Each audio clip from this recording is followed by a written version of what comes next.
I'm here with Blackhawks centerman Jason Dickinson. Jason, thank you for joining us here. On December 9th this season, you tied a career high with your 9th goal of the season in the midst of a career year at age 28. What's the difference this year, if anything? Just a ton of confidence. Pucks are coming to me in scoring areas, and I'm finishing them. That's really the biggest difference. I feel like I get a lot of opportunities every year, and this year I've been a lot better at hitting my spots. Luke Richardson has given you the challenge on most nights, especially at the United Center, to go head-to-head against the other team's top offensive line. Is that something that you look forward to as a challenge with your line mates? Yeah, absolutely. I've always enjoyed that challenge. I think even back to my time in Dallas, when Faxa wasn't getting the matchups or when he was out hurt, it was always me, and it was something that I looked forward to every night. You know, I'd know who I was playing that night, and I knew, all right, it's going to be McKinnon, McDavid, Matthews, and I'd know it's going to be a tough match for both of us. Real hard assignment for myself, but it's something that when the game is finished, if we both have zeros on our scorecard, I'm real happy with the job I did. But you're having a career year goal-wise. You're shutting down the other team's top players. You're a plus player. What's going on with that? Where's the balance between offense and defense? I think the plus player, the being on the positive side of things, is because I'm scoring more. I'm hitting my spots, like I said, but it takes everybody on the ice. I can't do it alone. I've had great line mates. They've been rolling over with injuries. We've been trying to find different guys to get the job done, and everybody that has stepped in has stepped up. They've all done their part. So with all 5 guys on the ice, knowing the assignment and doing it well makes it really easy for me. But is it harder when you're making some adjustments as far as your line combinations? Is the communication before the game really important about how you want to approach the game and what your tactical strategy is going to be? Yeah, absolutely. It can be harder, but like you said, a little bit of communication before the game to know that this is what our identity is going to be. We want to move pucks forward. Our line is going to be real simple, and we're going to have to just forecheck, and we limit turnovers because that's what the best lines thrive on, turnovers. They love their rush chances, and then they get to spend a lot of time in the O-zone. So we make it real simple when we're rolling guys in and out of the line when it was Foligno and I, and now obviously that's completely changed, but it seems to be the same message every game, that this is going to be our line and how we play. You talked about the identity of your line and the team. This year, coming into the season, a new era for Blackhawks hockey. No Kane, no Taves, they've moved on. Has that changed your role in any ways as far as leadership inside the room? Yeah, absolutely. A bunch of guys have had to step up as leaders this year. That's a huge gap there without Taser and Kaner. Obviously, they held the room for 15 years. It's a hard thing to transition through that as they're coming out of the team, and it's a kind of you hit a hard wall of leadership when they're gone. Everybody's looking towards somebody, and we brought in Foligno, who's a fantastic leader. He's done a great job of taking that on. Jones, Murphy, they've been here for long enough that they're also established as leaders in this organization and in the league. And then there's the supporting cast that has now had to step up. Myself, Johnson, Mrazek, Tenority, like all of us have had to step up in a different way to solidify a leadership group.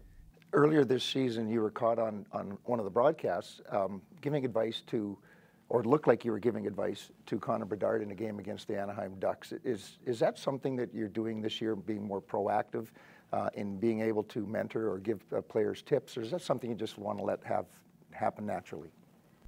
Yeah, I think given that it's such a young team, it's something I have to be proactive about. There are moments where it will just happen naturally.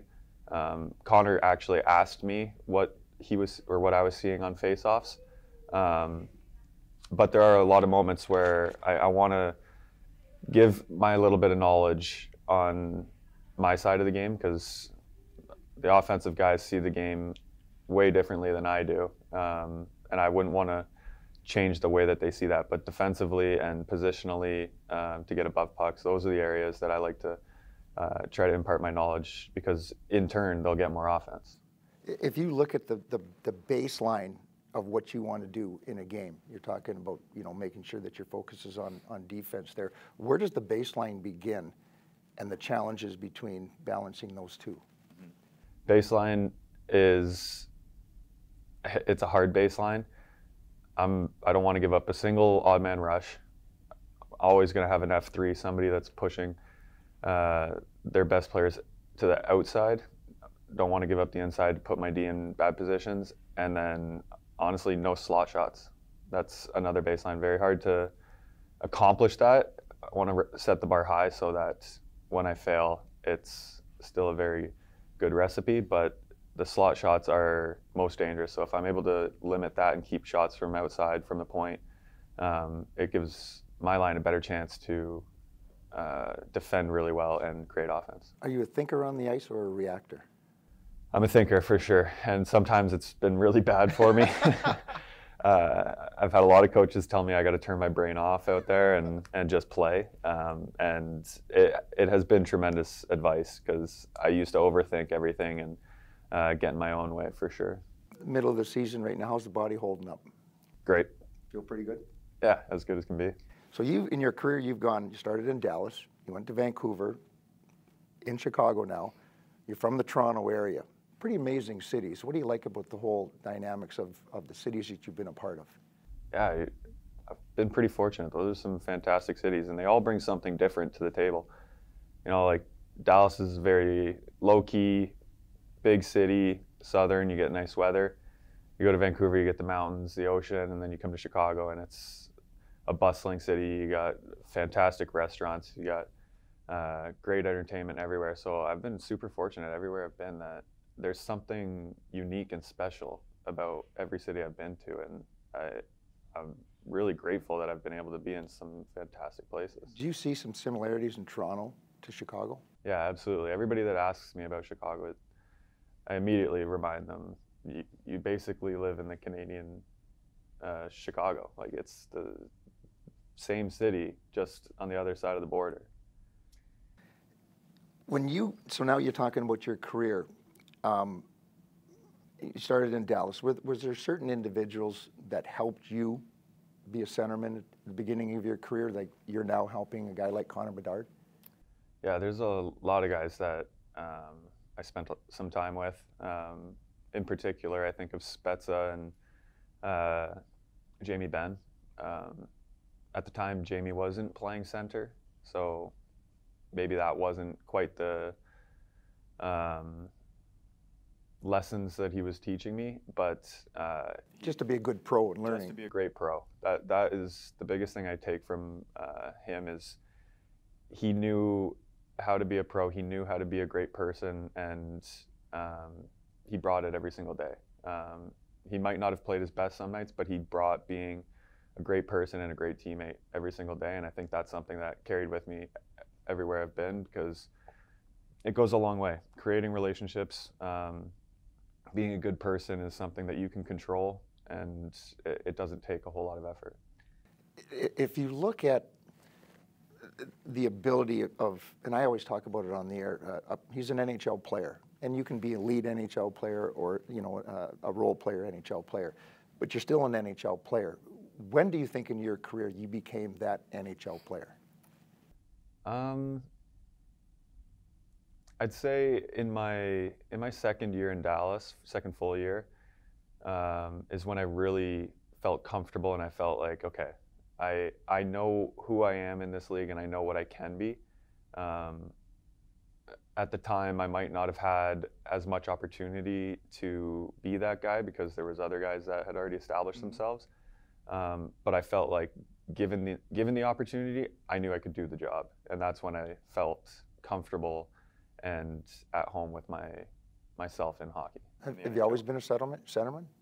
Yeah, always. I did bounce around my first couple years in Dallas to wing, first, second, third, fourth, didn't really matter. Wherever they could slot me in, I was willing to get the job done, but naturally a centerman. You went through the junior ranks. I think you played for Guelph, right? Yep. 4 years in Guelph. Why did you choose the junior route rather than maybe an option to go collegiate? Honestly, that was just a natural route. I hadn't really given college any thought. Hindsight, I feel like I probably would have been more well suited for college, and not that things didn't work out great. And I'm grateful for my time in Guelph. We had some. Are you a good student? I was a good student. If I put in the effort. I'm not gonna lie, I kind of slacked off sometimes, but had I needed to, I would have buckled down and I would have been a good student. And I ended up pushing my brother to go to college when he was given the opportunity. Where'd he go? He went to Clarkson. Wonderful. From the Toronto area, earlier this season, hat trick against the Toronto Maple Leafs at the United Center. How special was that? Yeah, that was pretty cool. And I was a little worried about my neighbors back home and what they might do to my house, and create some enemies back there. Scottish and Caribbean background, heritage, is that correct? Yep. Is there traditional dishes that end up in the Dickinson family because of those heritages? We definitely always had fish and chips. Every week, it was a standard. I knew if we were going to go to my grandparents on the weekend, it was always Saturday evening, we'd be ordering fish and chips. And still to this day, I believe my grandparents are still ordering fish and chips every Saturday. Did you get it? Were they wrapped in a newspaper back in the day? Oh yeah. Yeah. That's the standard way. Yeah. Excuse me. So, switching from hockey, the good part now is your personal life. You and your wife Alondra recently had your first baby, Willow Lynn.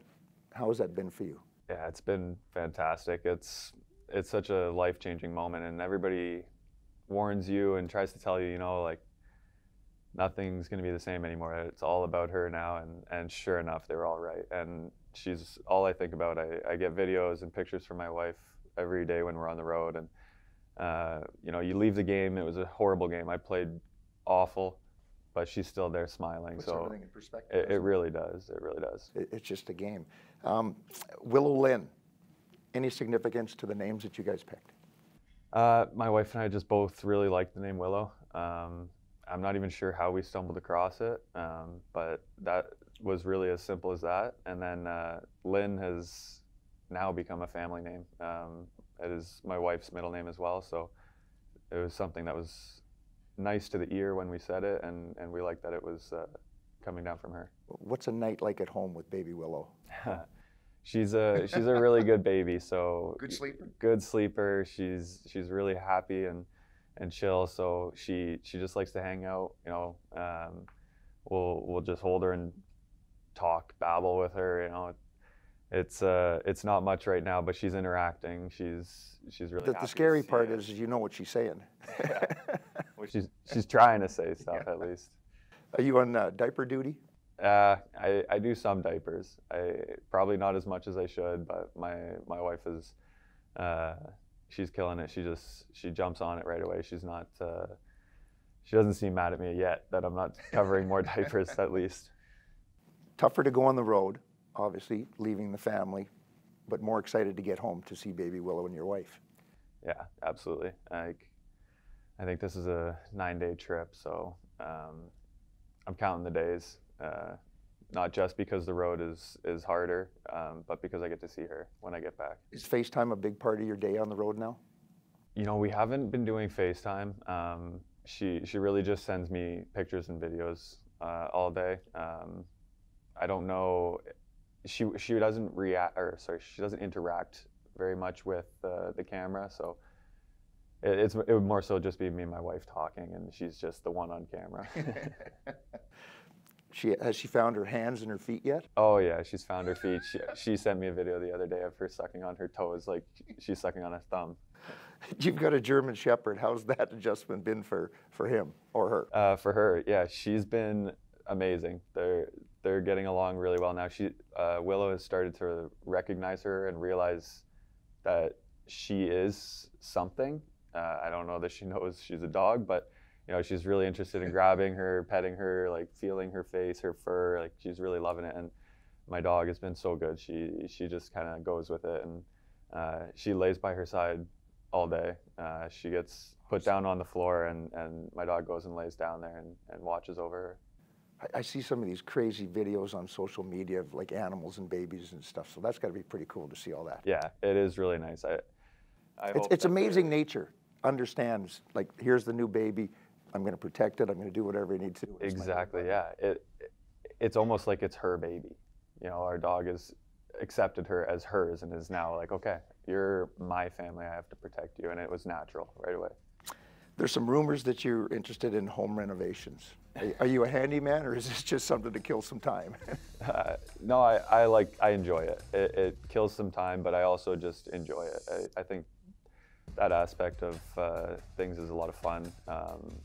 My dad was handy, my brother-in-law is handy, so I get a lot of help from them, and they're really good at it. So yeah, we have fun, and my brother-in-law's got some projects that he's waiting for me to come home for, so we'll see if we can tackle those. I'm Troy Murray. This is Jason Dickinson. Thanks for your time. Thank you.